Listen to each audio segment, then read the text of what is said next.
Hey guys, and welcome back to another video. In this video, I'm up to the second last AFL fantasy team preview for 2025, this time the West Coast Eagles.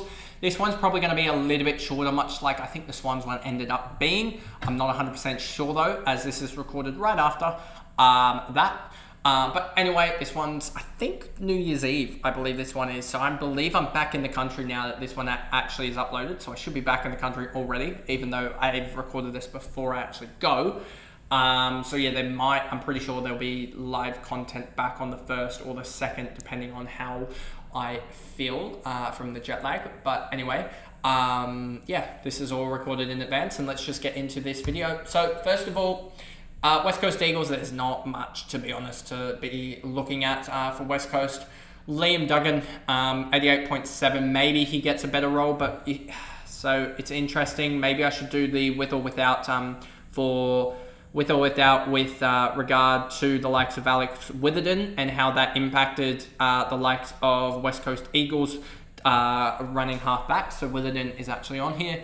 Let's look at it. How did the likes of Duggan go in terms of with or without Witherden? Duggan had a plus 2.2. He had a 28 in round 24, but that could be injured. Let's actually look at Duggan here. That could be injured. If that's injured Duggan, then this could be an interesting one, and one that I might have just missed. No.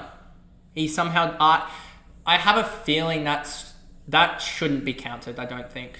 To be honest with you, I don't think he's going to play a 67% time on ground. He hasn't played a 67% time on ground, non-injury impacted, since, I can't even find one here looking back all the way back in the database. Since like 2017, 70% time on ground, 2016, round 9. Like, we are talking... To go back to 67% time on ground, we are talking 2016, 8 years ago. So that's just him resting on the bench, to be honest with you. So I actually do like this pick now. Duggan's one that I'll be watching in preseason. I didn't do much detailed analysis on him, but certainly a guy that I feel like could do it. Obviously, if you take out those 2 games for him, his actual returns are, let's just go back here and just go through this and show you guys. His returns as a defender in the round games was 95.5. Let's remove the midfield games for him. Get rid of you, and you. And that average skyrockets to 100.4 in 12 games. So, yeah, as a non-midfielder, he averages 100. And that's what he averaged without Witherden. I'm really intrigued about this. I think this could be a go for him, especially because I think these 2 games were without Witherden when he did it as well. If he gets that halfback role, I'm interested with Liam Duggan. But he's definitely one that's hurt me in the past, so will be a wait and watch with him. And you can pretty much skip over every single other defender here. McGovern, no. Injury prone. Tom Cole, no. Lockdown more. Jaden Hunt just doesn't have the capacity in him. Brad Hoff, no. Oh, Brady Hoff, sorry, no. Callum Jamison, no. Harry Edwards, no. Harvey Johnson, no. Reet Bazzo, no. Bo Allan, next guy up. Bo Allan, it's kind of hard to find stats for Bo Allan, as he's played a few games at junior level in his senior year, rather playing senior footy, where he averaged 48.1 in 11 games. I don't think he's going to be impactful as Toby Travalia, just because even though he'll get games early, I just don't think he has that type of ball-winning ability compared to Travalia, even though at Colts level in 2024, he did average 83.5 from 2 games at 21 disposals a game and 5.5 marks. And in Colts in 2023, he did average 57.1 from 8 games. So I think he would average 85 in a regular Colts season. He was just that good that they put him into the waffle. If you think about the waffle as the same as the VFL, he almost averaged 50 as an 18-year-old, and which is something we look at for almost 2nd or 3rd year players. It's sort of, he hasn't had the preseason to really jump up that average too much. Think he could be think he could go huge, just because even though the numbers don't look like it, he'll be good with the defender status. So a guy that I'll probably lock in, but more so bench defender status than anything.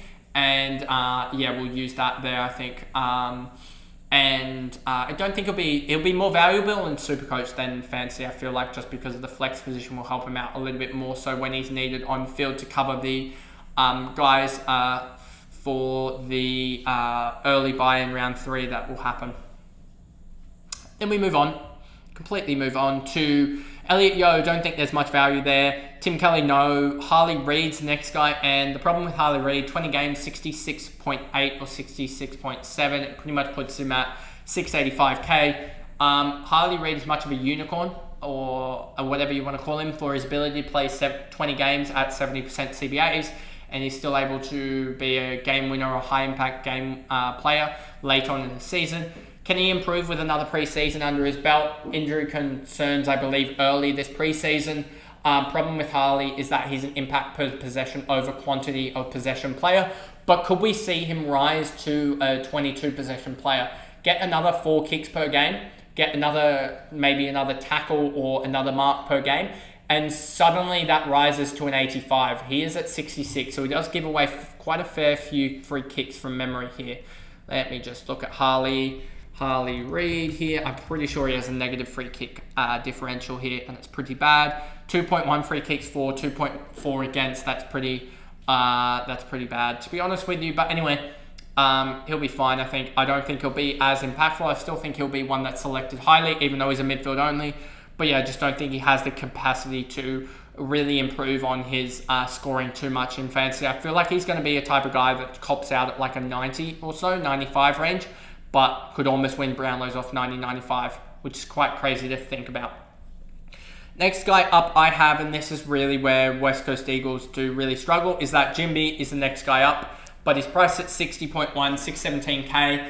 In 2023, he had an average of, let me get rid of this, he had an average of 57.9. Let's go Ginbey here. And then in 2024, 23 games, 60.1. He's upped his kicking, kept his handballs around the same. Marks are up by 1.2, but his tackles are down by 2.3. You'll see that there.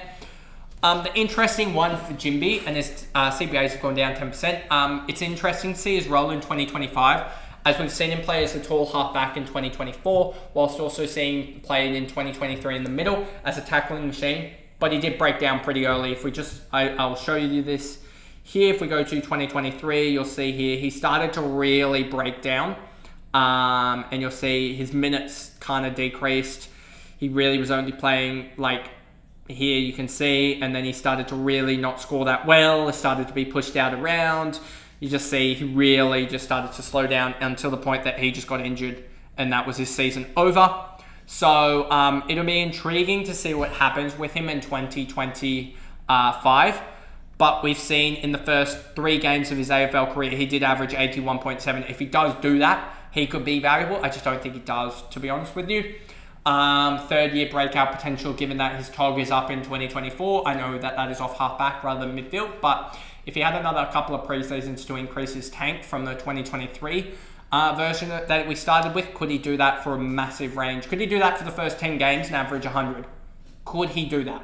Is a question that we'll see probably in the pre-season. But anyway, moving on, nice and sharp. I believe we have just their rookies to go. Sheed, no, he's too old. Campbell Chester, winger. Clay Hall, looked into his stats. He's off his 2023 numbers, I believe, or something like that. I believe he's priced at. Let me just double check that. I believe Clay Hall, he might be one of those odd ones that's actually priced higher than 2024. Sorry, no, 3 games, 33 average, so he's priced at pretty much basement. It must have been his waffle stuff that I didn't like then. Must have averaged in the 70s or something for that to not be too valuable. Let's just look at it. 68.6 in 13 games after, and that's his 2nd year in the waffle. So I don't think he's necessarily ready yet, to be honest with you, but we'll see about that, as his stats don't really show, I don't think yet, that he's necessarily ready. So we'll see how he goes, but a guy that's why I didn't talk about him. Next up, Tom Gross and Luca Grego. Tom Gross, basement player in 2023 in the Coates League. He averaged 90.9 from 10 games, 13 kicks, 10 handballs, 4.3 marks, 3.3 tackles. And then in 2024, he averaged 84.3 from 8 games, 12.6 handballs, 9.6 marks, 9.6 handballs, 3.8 marks, 2.8 tackles.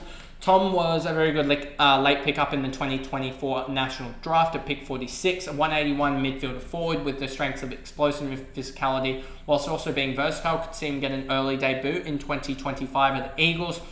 Probably won't get the perfect fantasy role given he's mid only and he is not only one of the easy starting midfield rookie selections, but a secondary or third rookie trade in during the season as they come in waves every 6 weeks or so for cash gen. What I was saying there is he's not up there with Harvey Langford, not up there with Jagger Smith, not up there with Leo Lombard, Levi Ashcroft, etc., Xavier Lindsay. Those are sort of Josh Smiley. Those are your top-ranked midfielders for fantasy production. I feel like Tom Gross is going to be that second or third wave that we start trading these guys that are juiced up to, and then that's how we continue our cash gen. So I don't think he's going to be that relevant. Then we've got another 2 more. These videos are getting very, very short to end this. And these for previews, but Luca Grego, another guy, basement price, if we look at his Coates League stats, awfully similar to the point that I feel like I just copied that. Yep, I literally copied that. So we are going to do some deep dive of his stats on live because I didn't take his stats down and rejig them a little bit. So let's actually go Luca Grego here.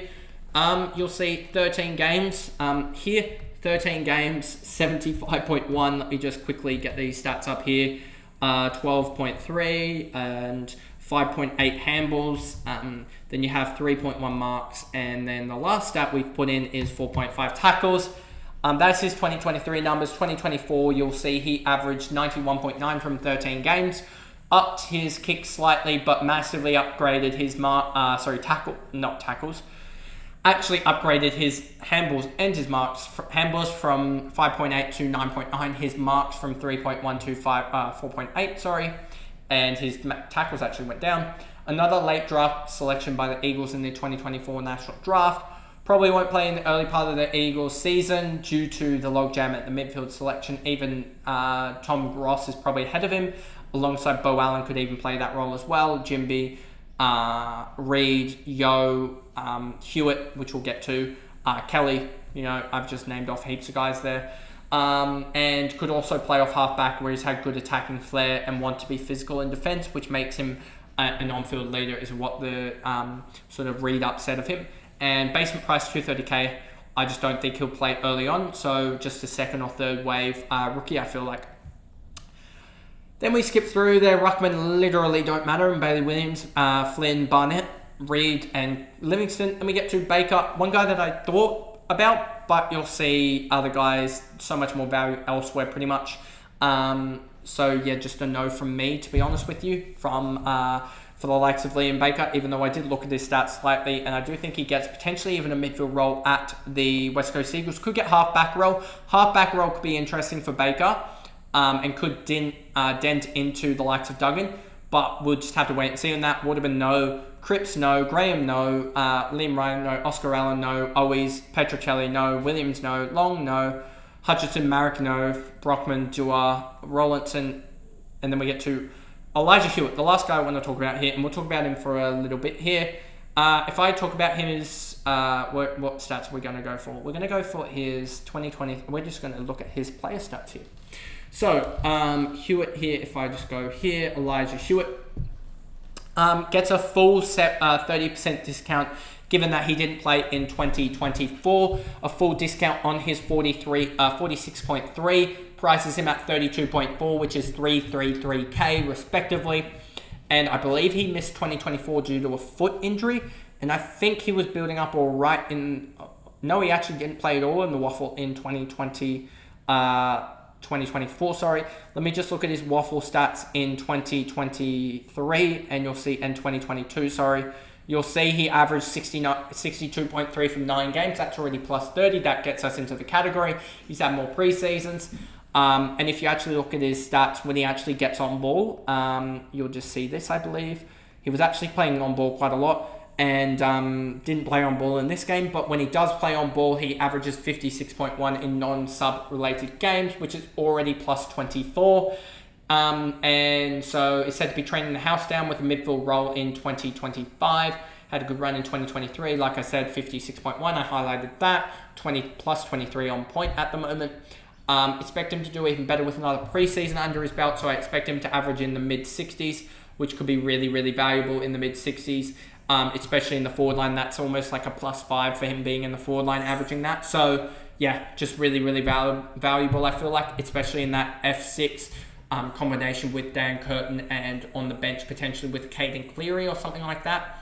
So we'll just have to see where he goes on the if he gets on the bench, maybe Neil Erasmus as well. But yeah, that's sort of my thoughts on the West Coast Eagles, Elijah Hewett and the West Coast Eagles. And I hope you did enjoy that video. Remember to like and subscribe, turn the notification bell on so you know when I upload. For those listening on Spotify, remember to like the video, I guess. Give it a thumbs up, give me a rating, give me a follow, etc. And I'll see you guys for the last preview of the preseason so far, which is Bailey Dale's Western Bulldogs. So I'll see you guys in that video tomorrow. Bye, guys.